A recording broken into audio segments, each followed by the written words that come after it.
So it's so funny when I'm mentoring people now and they're trying to get them to like, they feel so comfortable when they see other black technologists. And I'm just, sometimes when you think about your journey, like I went 10 years in my career before I saw another black technologist.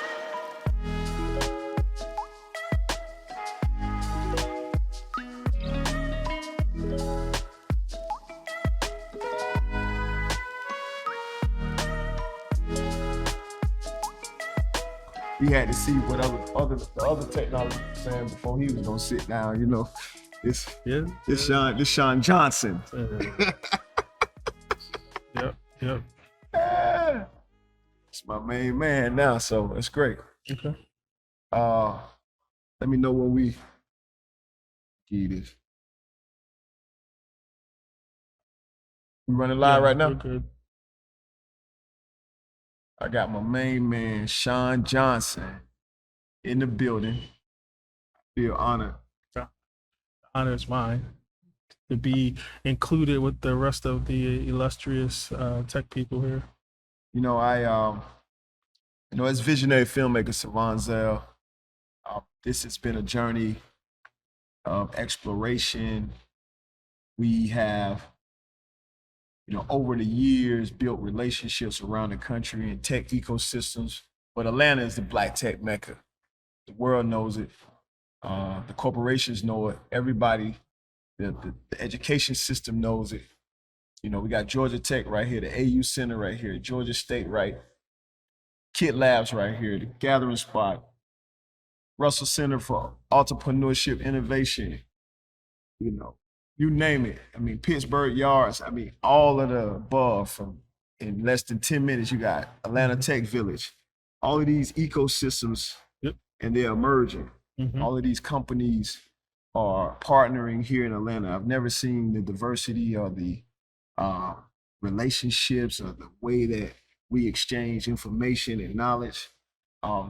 Shawn Johnson, let me give a story before I go into this interview because I would do my research for people and I would do my research for books. And I remember asking a couple of up and coming leaders who were the real builders, who were creating the technology, who were the real engineers, who were building the apps. And Shawn Johnson name kept coming up, but I never could bump into him. I was at every event. I felt like I knew everybody. It wasn't a person that I didn't know. See, Shawn Johnson,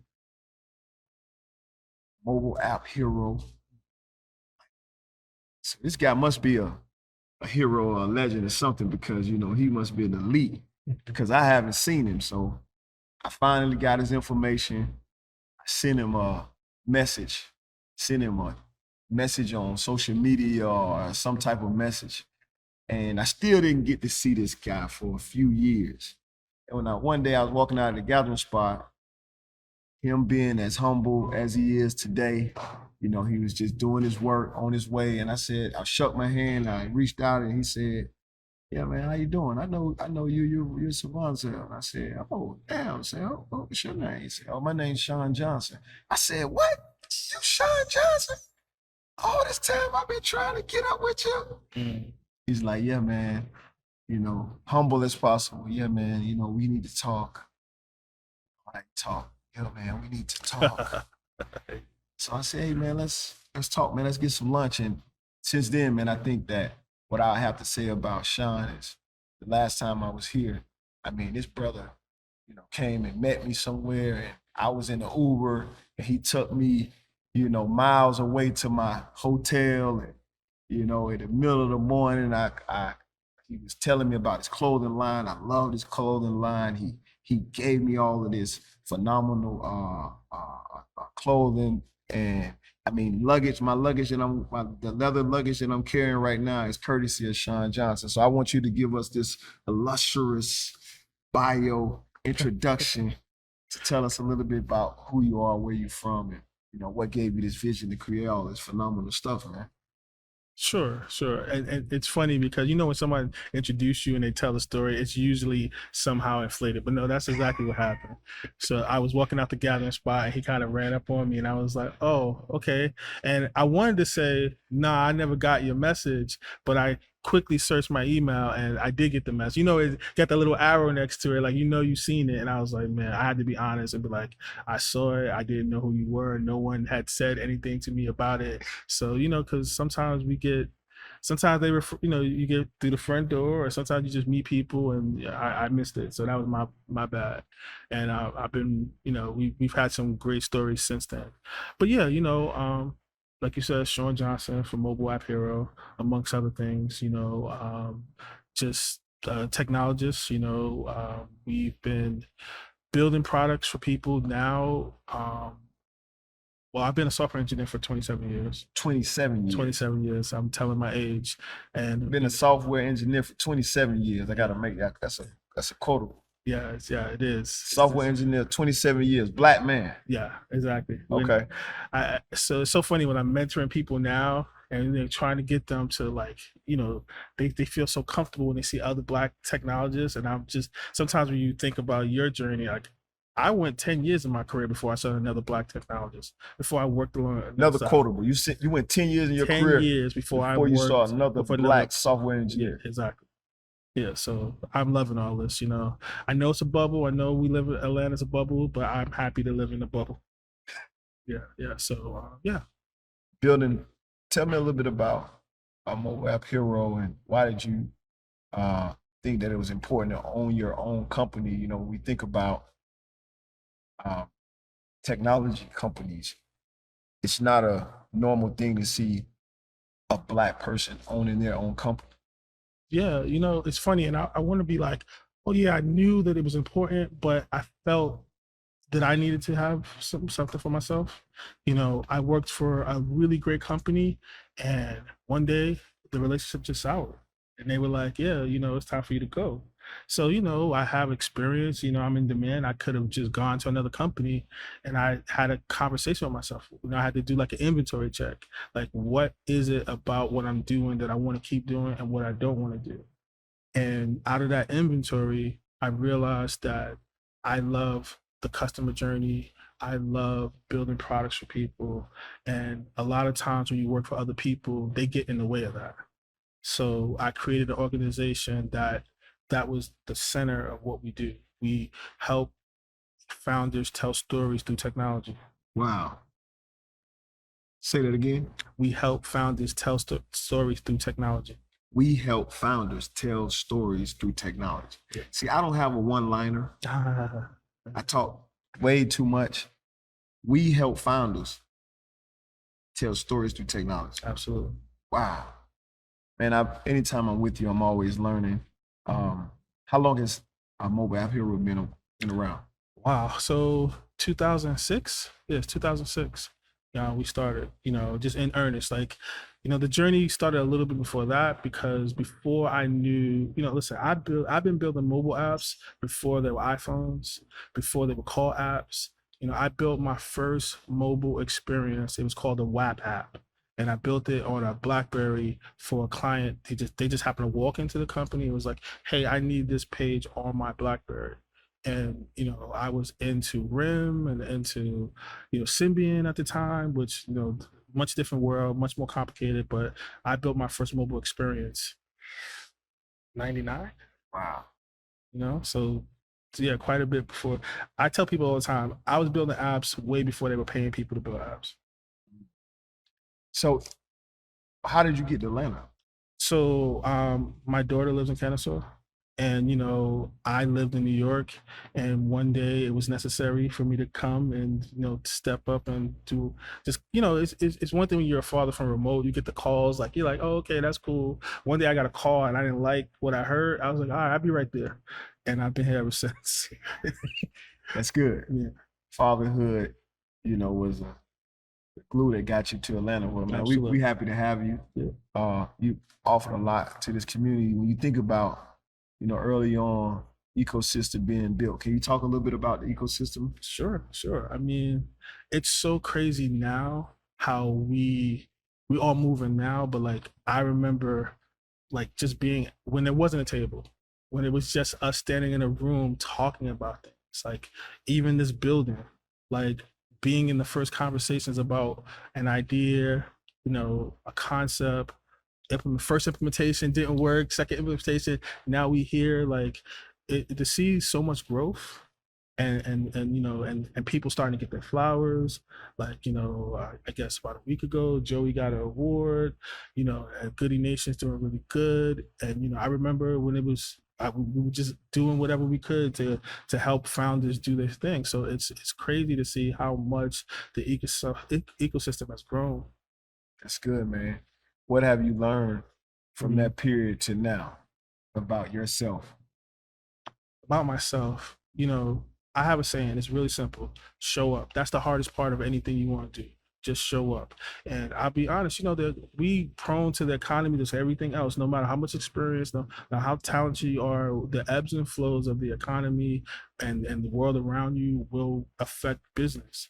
But the first rule that I learned is that if you show up consistently, you'll things will happen. And that's one of the things I tell people trying to get into tech. The first hardest part is just showing up. So that's a whole topic. Yes. Show up. Yes. Show up consistently and things will happen. Yep. So no matter what you're going through, we all going through stuff. Just continue to show up, continue to add value to people, and those relationships are the relationships that grow into business. Man, you talking about me? Of course, I'm talking about you. Absolutely. I'm showing up, adding value. Mm-hmm. I'm consistent. Yep. So, from a tech perspective, man, where are we going now? I mean, you're 20 years in, almost a 30-year-old visionary. Mm-hmm. Where are we now? Don't matter how much time you got in. We all kind of just starting over. It's like the clock reset. Somebody hit a nuclear bomb, and we are all now trying to figure out what the future looks like. Wow. And it's just so fast. Everything is changing so fast. Wow. Man, listen, I it's so, I mean, when I think about our relationship and I just think about, at one point I was chasing the red bottom techies of the world. I was out in Silicon Valley. I was everywhere, and I was looking at the magazines and Forbes and the Inks and the fast companies. I'm like, okay, I got to meet these. I met all those people. And I remember Angela Benton seeing me in LA, and she said, I looked at your deck and they full of red bottom techies. Go find some real builders. Go find some people that, everybody on here, they were either marketers or people who had never been to school for engineering or know anything about building anything. They don't, you see them and they get in the spotlight on them, but they're not the real techies. And you said something the other day we was together. You said, we the doers, they're the talkers. Yes. Tell me what you mean by that. Well, and it's so funny because I'm here and in the presence of so many people who I know personally are the doers.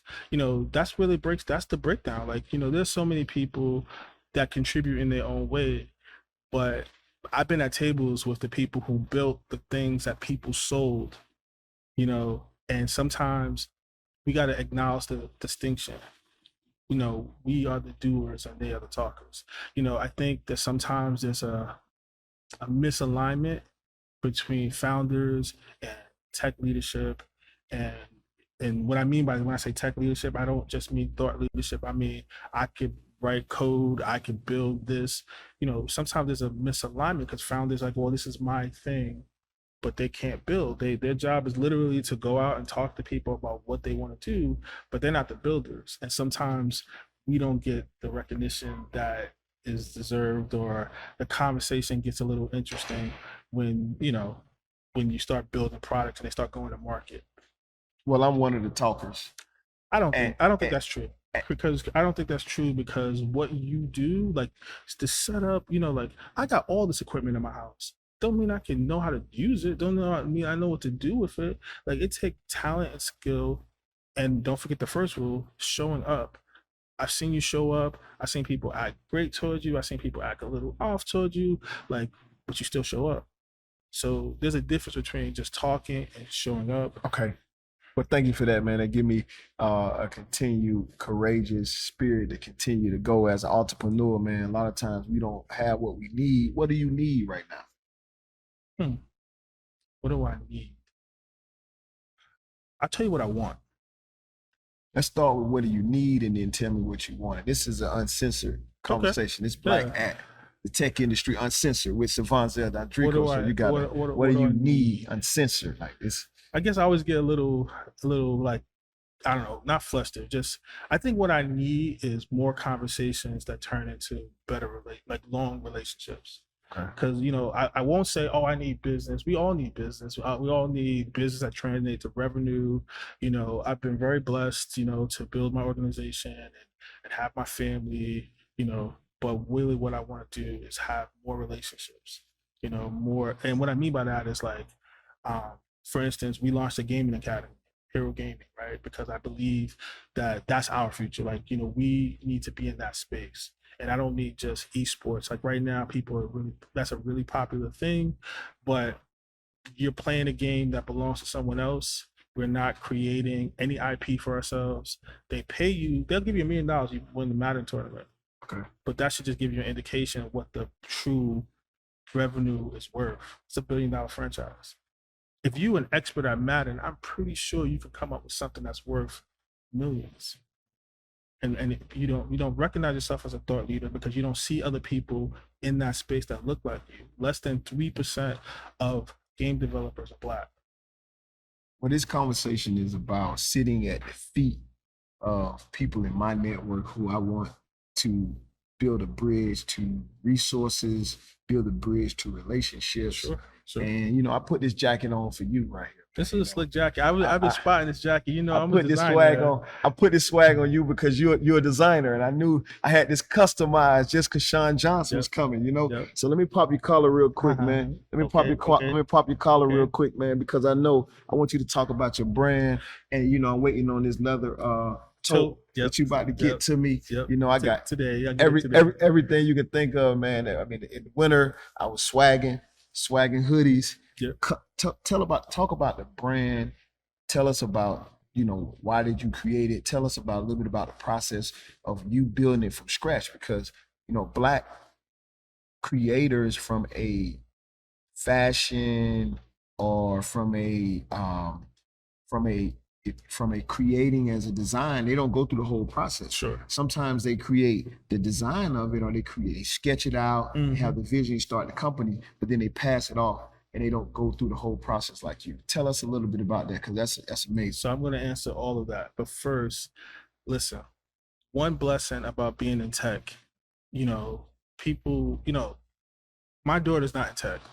Like neither one of my daughters are in tech, and that's crazy because I've taught hundreds of people how to code, and they just know not on it like that. But one of the things I try to tell young people that you might not love being a developer or the transition to be a developer, but one thing that is an incredible benefit of being in tech is it can build a platform. Okay. Like I was a designer from the time I was in high school. But I just got lucky to find that my aptitude was tech. But I never gave up my desire to be a designer. So, I was blessed with a career that allowed me to have a company and then have enough time and money and knowledge to invest into my fashion line. So, and because it took me kind of roundabout way to come back to fashion. It allowed me to have a more mature vision, and I build products for other people. Now I understand how to build products for myself, and it goes both ways. I mean, both sides of both companies teach each other, right? Like product development and tech is not different than fashion, and vice versa.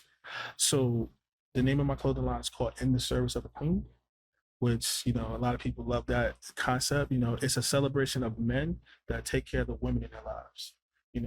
Again, because I was much more mature, I was trying to match my design sensibilities with my personal philosophy, and that is how I created In the Service of the Queen, ISOQ. So yeah, and you asked me about, basically what you were asking me about is really being a designer versus printing your name on a t-shirt and saying you got a label, you got a clothing brand. And I think both journeys are valid, but I had to, because I built products, I knew the product journey. And that exactly what I did. I invested in a product journey. I spent 2 years with not talking about anything, not like showing anything, just pure product development, learning how to go to fabrics, understanding the weight of fabrics, understanding how knits are. The shell of a knit is not the same thing as the back of the knit. No, I had to learn everything. I had to learn about, colors. I had to learn like the proper colors. Like when you want something in green, you don't tell the people producing I want green. You got to give them the Pantone color. And Pantone colors work for certain things, don't work for certain things. So all of these things you have to learn in order to, to what I would consider to be like really in it. And that journey has been great, but it also has some challenges, right? So I spent 2 years building product, but you also have to spend that much time working on your marketing. That was one thing that I learned because no, I've never met anyone who's ever had any of my products who didn't love it, but it's not flying off the shelves. I'm still like people still don't know me yet because digital marketing is important. It's as important as what you build with your hands. So that's a skill you got to learn. In my network, I'm creating a four horsemen of entrepreneurship as a accelerator or a boot camp, Mm-hmm. and you one of those horsemen. Okay. And for myself, digital marketing and branding and production and advertising, it comes natural for me. I was wearing the white Tom Fords for a reason. Mm-hmm. I wanted people to remember me. I couldn't meet everybody, but I needed people to see, oh, that's the guy with the white glasses. Yeah, I met him at such, or I know about him, or da da da da da. I got the blue ones on the way because it's AI, emerging technology. We're going to Japan. We're rocking with Sony, virtual productions. That's where we headed. So the blue Tom Fords is on the way. But talk a little bit about, in closing, like, what are your habits around being a person who is focused enough to build a tech company and invest your own money in a fashion brand, a whole label, a whole from top to bottom? What do your lifestyle look like?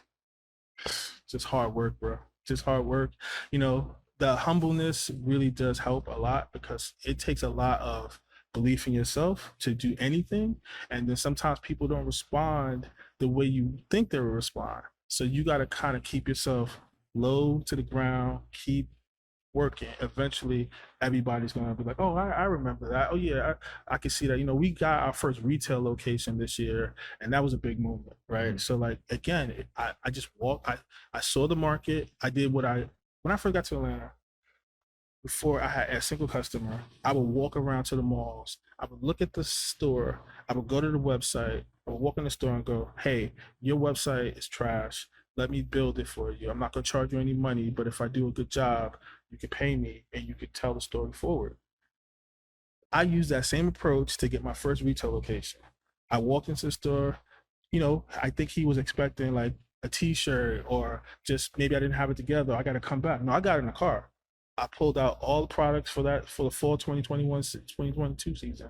And I showed it to him. He was like, yeah, I'll take, and even that was a lesson. Like you, every level, there's more lessons. Like I had learned all the stuff about design and production, but I had no retail experience. I didn't know about retail A and B sizes. He would take one thing and wouldn't take the other because I didn't have full size runs, like stuff like that. I had no idea. Talk about the gaming academy in closing because that's something I'm excited about. Yeah. I plan on working on a project around that concept. Talk a little bit about that, and then I'm gonna pass you over to my co-host, man, to talk a little bit about AI, technology. Y'all could, the nerds are cool now, so y'all could just been cool. Y'all just catching up. We've been cool. Been cool. So I'm a gangster nerd. I ain't as cool as y'all because y'all been millionaires for a long time, So I'm just trying to catch up and sit at y'all feet, man, and learn. But talk a little bit about its impact with these kids. You were just at a just like tech, again, we're in a bubble. Atlanta has a lens that we have. We go other places. It's not the same, but it feels like we all kind of understand how the power of tech, right? We got plenty of people working in these big tech companies. You can't go anywhere, gathering spot, Russell Center, you run into people, everyone's working. It feels good. But what it's funny because what Atlanta is also known for is film and entertainment. And I swear like gaming on a serious level is never a conversation for us, right? And I think that that's such an important thing. Again, going back to the numbers, 80% of black men and boys play video games. 46% of women who don't classify themselves as gamers play games. Only 3% of us make games. So that means every time we interact with anything in gaming, someone else is the narrator of the story. Wow. We have zero ownership of any IP. Rewind. Sure. Could you rewind that quotable? That's a quotable. So 80% of black men and boys play video games. We grew up in a generation. One of the like, not to get too crazy, but one of the effects of the drug and crack epidemic is that you didn't want to send your kids out into the street. So what did you do? You gave them video games. You gave them Super Nintendos. They had kids. Gave them PlayStations. They had kids. They got PS5s. So you have a whole generation of black men and boys who play video games. That was the way your parents kept you out the streets. But they don't play anything that represents them. Of course, women are always smarter. They always gravitate towards the puzzle games and all of the RPGs, but they don't recognize themselves as gamers, but they are also gamers. Wow. Man, thank you so much for inspiring me, constantly being a person who leads with time. You know, you leads with time. That's the difference between all leaders lead differently, but I think that you make time to just sit down and explain things. I just recently came to one of the things where you were talking about how to strategize and build your products and all the things that entrepreneurs don't know. You have a lot of experience in business, and I look at you like a coach and a champion. So, man, thank you. And I'm gonna pass you over to more of a technical conversation. This visionary filmmaker, Savon Zell, man, we back in Atlanta. Everywhere we go, man, we gonna work, we gonna inspire, we gonna shine the brightest, audacious light on the entrepreneurs, the innovators, the free thinkers. You know, man, my man Shawn Johnson. One day he'll build an app for me, man. One day I have the 50K that it takes to work with him a month. Sorry, 500K. Sorry, he said he left for zero. Well, for me, I left a zero off. The 500K. One day I'll be able to have the 500K a month to work with my main man, and I still will be trying to get. You know, that's the thing. I think that for the black people, man, we don't have. We work and we invest our money back in our work. So every time I had the support of everybody is in this room or at Kit Labs, I had support from them. Every time I came back, I had something new. I had a camera that if I worked, I invested in a camera. I invested in lights. I invested in audio. I invested in, and they were always teaching me. I remember my first meeting coming from Atlanta Black Tech Week was with the Tech Twins. They was just trying to sit down and figure out what I had or what I was trying to do. And they treated me just like a company. And then I didn't have a vision. I just had passion, and fly clothes, you know what I'm saying? So them guys was like, well, you got to get more than passion and clothes, man. You're going to have to build a product. You're going to have to go out here and do this thing.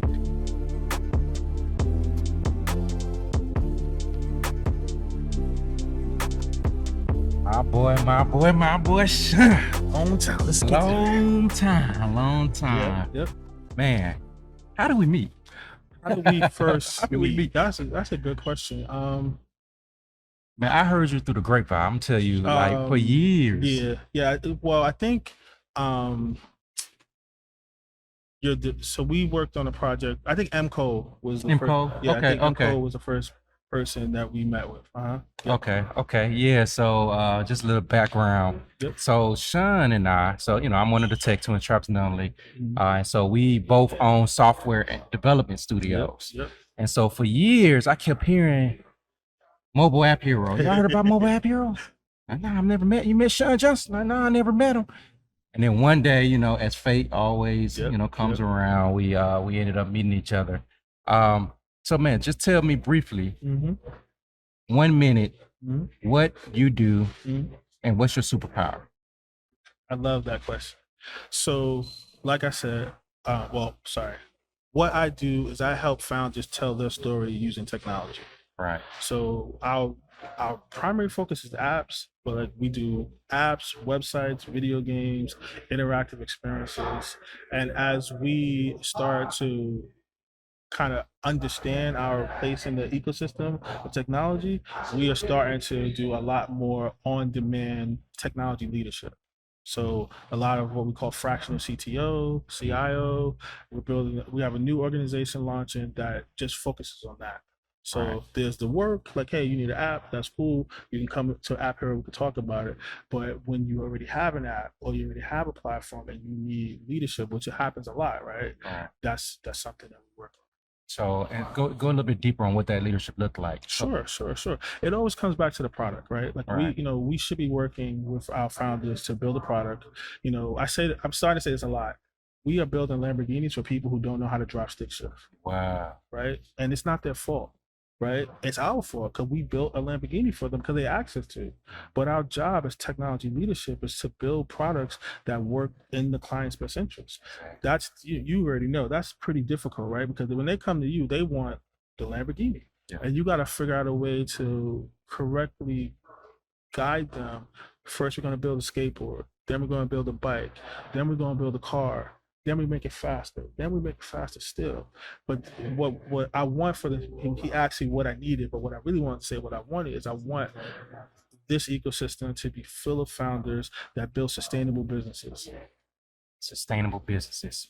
Let me tell you, I'm gonna give you a story, man. You're one of the first guys that I met that I got the wisdom, and I'm gonna say it like this without revealing too much on camera, that every client is not a good client. Oh,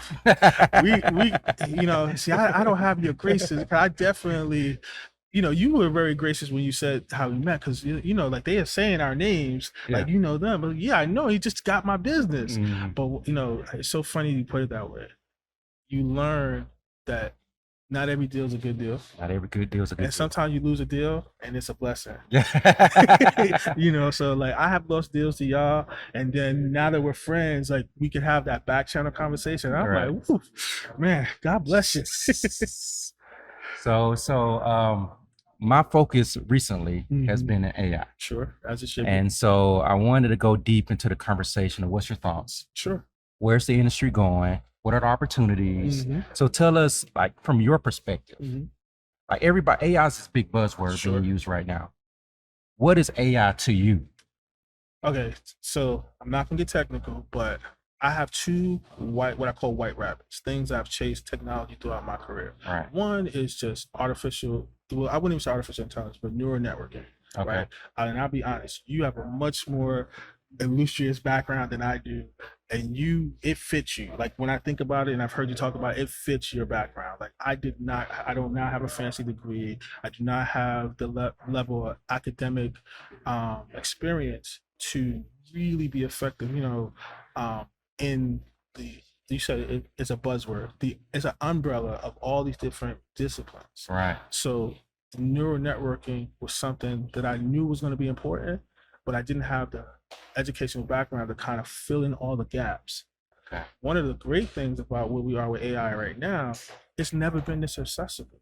Yeah. Like I would have had to go to school for like years to understand just the underpinnings of all of the different things that make up how you use ChatGPT. Like how does it respond? Right. Vector mapping, how data's in, how it makes decisions, and non-deterministic behaviors, hallucinating, like all of these things that it just does because it's being abstracted from the user. Yeah. It's amazing that we've gotten to that place where you don't need a super fancy degree to be able to interact with AI. Yeah. So I think that is really important. So when you say neural networking, what does that mean? So basically, how we got to the place we are with AI, like ChatGPT and things like that, it's all on the back of a bunch of really complicated disciplines, and neural networking is one of them. Right. How do you teach a machine to think? Right. How do you think as a person? How do we mimic? We mimic kind of like our neurons and networking to make decisions. So that's how we try. How do you create models? How do you train models? How do you get models to train themselves? So this is all on the back of research like neural network. Got it. Okay. So going deeper into this conversation of AI, I'm curious, like, where do you see the opportunities? Because a lot of people are talking about the good of AI and the bad of AI. And what I'm interested in it's the effect of AI on business. Sure. Like, how is it going to affect business in general? Where's the Mhm. opportunities? So do you have any idea what the opportunities look like for your company? Mhm. What does that look like for you? So it's a great question, and one, you can do less, you can do more with less, Okay. less people, and I'm not saying that's like necessarily a good thing, but when you like, for us in tech, in business, Black people in business, we always dealing with a lack, Right. right? Oh, I don't have a marketing person. I don't have a person to do research. I got to do everything. So when we onboard a new customer, we got to write project brief, discovery documents, user personas, high level documents, high level tech docs, low level tech documents, user stories, things that you would take. First of all, you're trying to build these things to build a proper product, right? Remember, everything goes back to the product, but you're building it for someone who doesn't understand it, who may deem it unnecessary, who may not be able to afford it. Those are weeks worth of work. All right. If you're building something, those are things you have to do before you can really get to the thing. Now you can do that. One person can do that a day or two, right? So that is a huge advantage. You asked me what my superpower was, and I coming back to that question, it's about listening, right? Because we all exceptional Negroes. We get into a room, we just be like, yeah, I know exactly what you need. All You right. need this app, or you need this game. But the real power in what we do for our customers is listening. Wow. Right, listening to what the customer needs and translating that into a possible technical solution. And also, because we've been blessed to have such a long career, now we have the experience to have balance in Yeah. the response. So let me ask you a question. How do you feel about, I know your background is software development. Mm-hmm. So how do you feel about AI and effects of AI on your specific industry, software development? How is it going to be utilized? I know you mentioned a little bit about writing, we call it requirements. Mm-hmm. But what are some other ways? Do you feel threatened? Because when I'm gonna be transparent, man. When I first started using some of the AI tools like ChatGPT, um, then and I saw what it can do, all I could think about is the future of what it could do. Sure. Not necessarily right now, because it was good at the time it came out. Sure. But I started thinking 2 years down the road. Start thinking in the future. And what the capabilities may be 2 years down the road and how it would affect my industry. So what are your thoughts around how would it affect your space, software development, and owning a software development agency or software development studio? Okay, so I'm gonna answer your question, but I get this one statement out. Okay. Stop being impressed with what Chat GPT gives you. Right? My favorite thing to do is to sit there and argue with Chat GPT. Right? I'm not impressed that you got an answer. Great, you got an answer. Cool. Give it to me again. Drill, drill, drill, drill, drill. And that's the real difference, right? I'm leading Right. into the thing. I'm not. It was the timing of everything. The economy's going crazy. Yeah. Inflation's going crazy. Then you got this AI tool. 1 week is doing this, next week is doing that. Yeah, it sounded kind of scary. But then when I sat there and started working with it, I'm like, it's just a new hammer.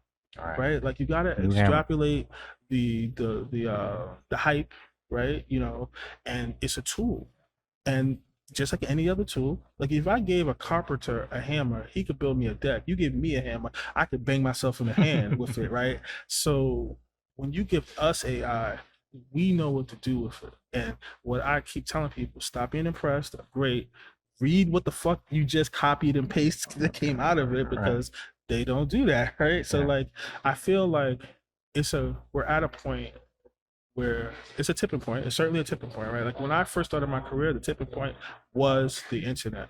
I worked on the first browser. I'm saying I used the first browser, right? Like that wasn't common. Like having access to the internet wasn't common. Having everything going forward, they're going to have access to this superpower, this ability. So we need to, one, stop being impressed by it, start understanding how it makes decisions. And again, we're not going to get too technical, but I definitely want to talk about that. Yeah. Like what it means to us as Black technologists, as Black people, what I hope we do. Yeah. So what about, how would it affect, if you had to see your industry in 2 years, software development agency industry, how would it affect your industry specifically? Well, obviously, we're getting to every day is kind of, the writings on the wall. Like what we used to do is no longer going to be enough. right? It's about expectation, right? So like the client expectation match. So clients will say, I want an app. We used to be able to go, well, that's really difficult, so it's going to cost you this much. Right. Now we're going to be like, okay, the effort's not necessarily building the app, but you still need design, you still need product management, like these other things. Those are where you're going to spend more of your time. All right. Wow. Okay. So let's dig deep, man. Let's get into the personal weeds. You're a black man. I'm a black man. Sure. Yeah. How's AI going to affect black wealth? And then what does it look like with black America in the future? Well, one, I feel like they let off a nuclear bomb, and I don't think it was. I don't think nothing happens like by accident. Like, Right. or, Oh, okay. I think we're kind of witnessing the greatest wealth transfer that we've ever seen, and I think that COVID kick started that idea. I think the inflation is kind of, and now this, because you got to think about it. They released a beta. Microsoft gave them $10 billion for a beta. For beta. But what they really did was buy a seat at the table. Mm-hmm. What we're facing is a war for data, right? And if you accept that reality, you got to understand what we represent. And like the problems that we had, AI just kind of metastasized. One, lack of diversity in data and science and tech leads to biases in AI. I mean, we would have to go much deeper to really get into why that is. Why does a Tesla have a tendency to hit a black person versus a white person? Because it wasn't trained on black people. Yeah. That's the surface level of bias. Like I can't really. Speaking of that, did you see that commercial in the Super Bowl when they did a commercial basically showing Tesla hitting a dummy? No, I didn't see it. Man, it was like a 15-second commercial, Mhm. and basically all they showed was a Tesla riding and just running into a dummy. Run into dummies. That was it, and then it just cut off into the next commercial. It was Wow, crazy. It was like no context. Yeah. But yeah, man, keep going. No, but it's I just think one, and I'm trying to be gentle, but sometimes you gotta be. All right. We have a tendency to flock to the surface level of things. Right. Right. Oh, everywhere I go, people who never did nothing technical are now a prompt engineer. You don't know how to write a query, you don't know how to pose a business question, but all of a sudden you're a prompt engineer. You're just repeating the same fluff that's been passed around on those Google Docs and those Notion docs, those all these docs that are full around. You just copy and paste it without really any understanding how those things are being interpreted. We need to go a couple, and I'm obviously not everybody, but our engineers need to go level deeper. We need to know, like I said, when I wanted to be in this industry, it was more complicated than just having passion for it. You got to go to school. It's expensive. It's time consuming. But now all those barriers have been put to the side. You can legit create a LLM from a PDF, from a spreadsheet, and you could do that in a day. And if you understand what I meant by LLM, a large language model, you could do it in a open source project and have your own data. So you can take a chat style interface. What ChatGPT did was usher in the era of on-demand data. You don't go to a web page and type something. You have a conversational interface that you get what you need. Well, now we need to kind of work on what is the data that is talking to. And we all, like you asked us what we need to do as business people, we need to start onboarding. We need to go back to all our customers in the last couple of years and go, listen, that app we built for you was cool, but I need to help you get prepared for the future. We need to build you an LLM. Let me take your data, put it in a large language model. Let me I call it level one. Level one, take ChatGPT, add an API to the current data, let them get used to it. Level two, let's start working on building you a more advanced data model. Level three is start segmenting your data from everybody else's data so that when people want to use your data, they got to pay for it. That's what Google's doing. Everybody with large sets of data. Why do you think Elon is trying to cut off all the API access? Because we've been using free sources of data to train these models for years. And now everyone with any kind of large amount of data is upset. But guess what? Who's the largest amount of input? We are. We take culture, we put it out there. We create Black Twitter. Now we upset because they don't respect us. Now we want to create these other platforms, but you just keep repeating the same mistake. Yeah, I was talking to my brother, and we were having this conversation around what we thought AI, like 5 years ago. Mm-hmm. I thought AI was going to go towards the robotics route, Sure. where AI manufacturing, AI, And it will. Yeah, and it will eventually, in logistics and moving packages from one point to another point. But what I didn't see was AI in more of the white collar jobs, Sure. like engineers, content creators, copywriters, script writers, programmers, software. So we feel like it's an attack on where the large majority of Black wealth lives, which is that middle class. And so our fear is that the gap, the income, the actual wealth gap from lower to middle class is going to expand, and the expansion is going to happen where for the people who's taking advantage of the AI revolution, right? So the people who's building the apps to replace or help certain jobs, so what's your thoughts around that? I mean, no, you absolutely right. I just want to add one color for context, right? I feel like this is the Prestige. You ever see the movie Prestige? Mm-mm. So these two magicians are kind of like fighting each other, right? And one of them is just really using deflection, but you don't know that to the end of the movie. Wow. The other one goes all the way to the other ends of the earth. He actually meets Tesla and gets him to learn how to clone himself. So every time he does a trick, he's cloning himself. Oh, okay. When they do the trick, it's deflection. It was an identical twin. Yes. Yes. So it's a trick. It's a trick. Spoiler alert. Yeah, but that's kind of like what's happening with us, right? Okay. Like we are not seeing what's really happening because they are training robots and they are like the real. Here, take this ChatGPT, amuse yourself, right? Oh, you can spit out these things, but they are not training for that. They're training for what comes next, and we are still not even on the first page. Wow. So the future of AI. What do you think future AI is for? What I hope it. Well, one, it's already starting to die now, right? Like when you meet street niggas and they just like, yeah, I got ChatGPT popping. I'm like, okay, it's kind of like localized, right? But what I hope is that we use this technology to leapfrog, into the future, right? Because now one person can do much more. The expectations are going to be much more, but now you have tooling that helps you do that. You don't know how to code, you can see. I have a hilarious story about coding. I'm not a Python guy, so and by the way, stop whatever you fucking doing and learn Python. That is the language of the future. It's already been decided. Right? That's like, I don't know what you're doing, but if you're not learning Python, if you believe AI is the future and you're not learning Python, what are you doing? Like sometimes you just gotta say something to people. They don't miss it, right? They're like, oh, Java. Listen, let's go back to the fundamentals. Learn Python. I just want us to use this technology to do the reverse of what's actually happening, which is close the gap. Close the gap. How will we do that? Like I said, build models. Like we got to come together with our own data sets. Our own data sets. Because the thing is, we bring something of value right now. But once they figure out how to take culture, that's what they want. They want to flatten culture, feed it to a machine so that they can get rid of us. And then what are we going to do? Like at least 56% of our economic impact has something to do with culture.